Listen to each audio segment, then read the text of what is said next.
Well, that's when they hit us with the rockets and the mortars, and our world just kind of started blowing up around us. Well, it was time to go to work. I rolled over.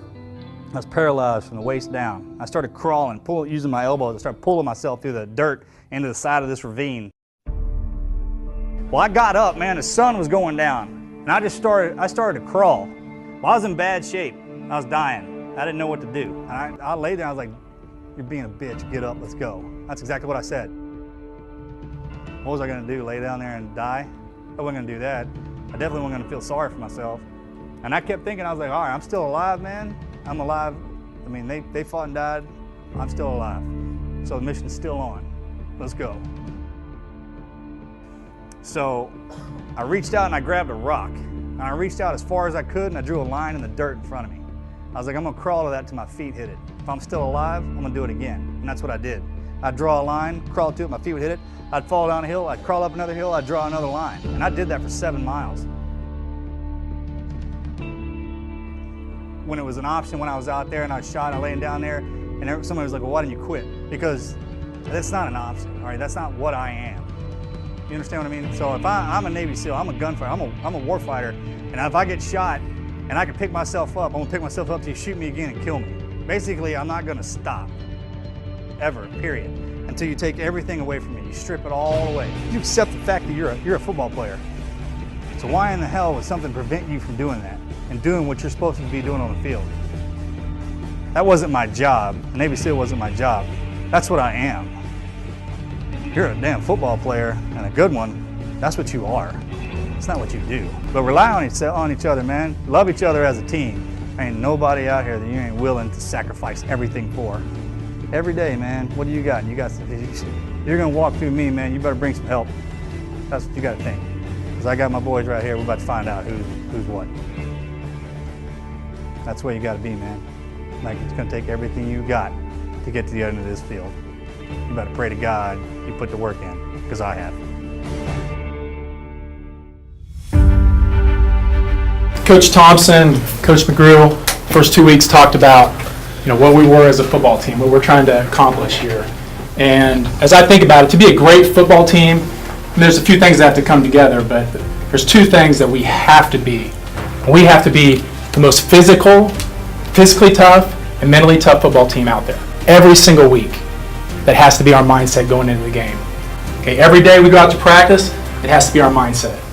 Every time we go across the white line, it has to be our mindset. Mentally and physically tougher than anybody in this league, anybody in this state, that has to be our mindset. The second thing is we have to have accountability. Accountability to each other, accountability with the coaches, player to player. Our leaders have to require that. We have to be accountable to each other if we want to be great. Or you can respond and say, like, there's no way I'm going to allow that to happen again. I'm going to do everything in my power to prepare myself for that moment when it comes. When you turn that on that tape after the game, when we turn that on Saturday morning, we watch you guys, what do you want it to say about you as an individual, as a person, as a man? What do you want it to say? All you have to do is your job, and do it physical, okay? Play fast and bring toughness. Every single play, bring it. All right? Thanks, guys. All I want to say is just play your hearts out, man. I mean, it really does suck, dude. Like watching you guys play. I wish I was out there grinding with you guys. So just aim in the mouth tomorrow, guys, boys. Let's get it. What's that word right there? Grind. Grind. Who said grind today? Angel? Did you? Mac, you said grind also. I written down. Grind. It's going to be a grind tomorrow night. Who wants to grind the most? We're going to grind and put ourselves in a position in what quarter? The fourth quarter.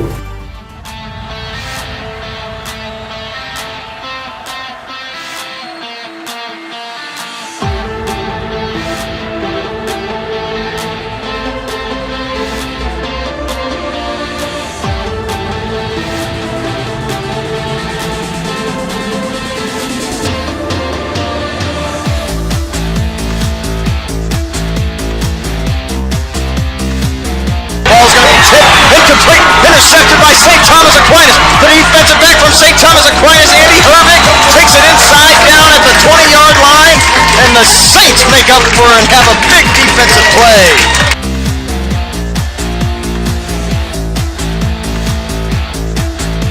Hicks breaks some tackles, goes, he gets a 16-yard gain. Hicks gets the ball, breaks a tackle, goes up the middle, gets the first down, but he's going to complete it, and it's going to be a first down. He's got a man open in the end zone, touchdown Saints. As a beautiful hit was laid in there by Andy Herbick.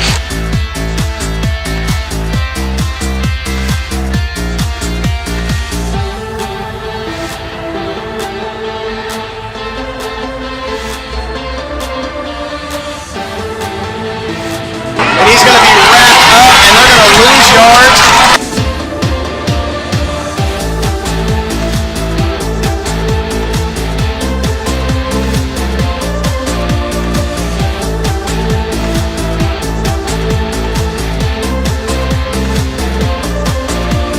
As Putz is sacked and brought down from behind.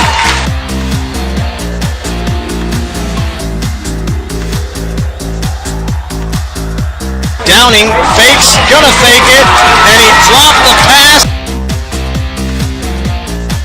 Swanson keeps the ball, goes up the middle, spins off of a man.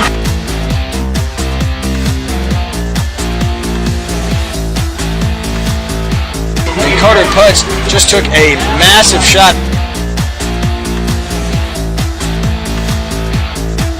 One of the first men there to greet him and say hello is Andy Herbick.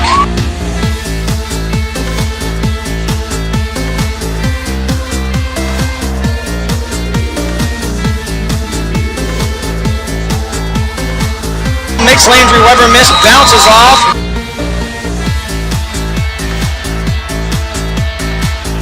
Swanson takes it, he's got a man, he's got Davis open in the flat.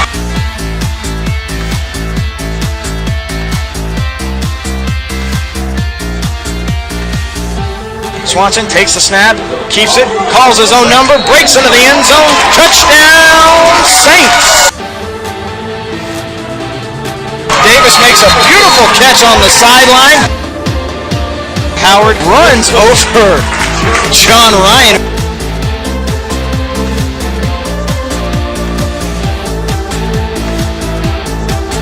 He's going to be met at the line of scrimmage for no gain.